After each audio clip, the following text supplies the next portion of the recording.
A day in a life as a full-time inay and as a content creator and atindera. Hello po mga inay, kamusta? Ako nga po ito ay napapakamot na nga lang sa ulo dahil hindi ko na nga alam kung anong uunahin ko.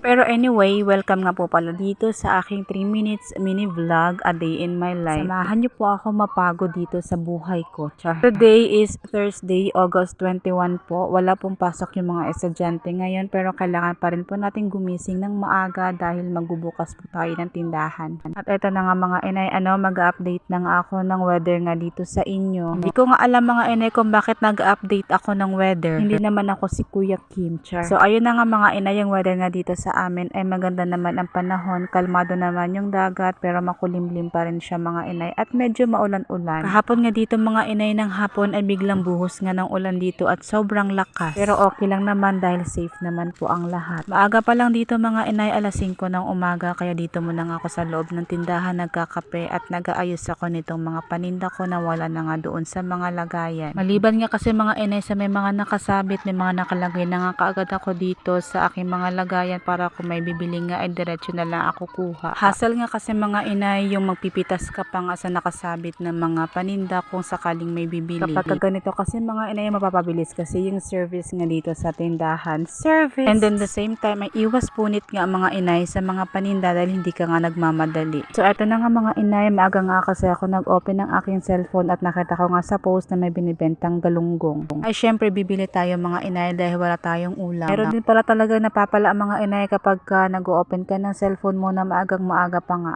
Pagkatapos nga mga inay, habang sinasalang ko nga yung aking kanin ay eto ay nilinisan ko na yung aking nabiling galunggong. Wala nga pasok ngayon dahil holiday nga pero maaga pa rin ako nagluto dahil may practice nga itong aking anak. Alas 9 nga kasi yung practice sila sa school kaya kailangan ko pa rin mag-asikaso ng maaga. Kasali nga kasi siya mga inay sa buwan ng wika kaya kailangan nilang mag-practice. Sa paglilinis ko nga ng galunggong mga inay ay hasa nga lang yung aking tinanggal. Hindi ko na nga tinanggal yung kanyang mga laman loob. Ewan ko ba mga inay, paborito ko kasi yung laman loob ng galunggong. Ang sarap kasi nito mga inay lalo na sa paksiw. Mala adobong paksiw nga mga inay ang gagawin ko dito sa galunggong. Grabe, sobrang paborito namin lahat ito dito sa bahay. Sa bagay naman mga inay, kahit anong luto nga ang gawin ko mga inay ay paborito ng lahat. Hindi ko lang sure mga inay kung paborito ba talaga nila o baka naman wala lang talaga silang choice. Finally mga inay, ready na itong aking pinaksiw. Pwede ko na siyang isalang pero antayin ko lang na maluto itong aking sinaing. Tapos na ako mag-in-in ng aking kanin mga inay kaya isasalang ko na itong aking pinaksiw at aantayin ko na lang yan siyang maluto. Kung sakali man po mga inay na napadaan sa inyong wall yung aking content, kakilala nyo man po ako o hindi, please support me po. Thank you so much po for watching. Hanggang dito na lang po yung aking video. Maraming salamat po sa inyo.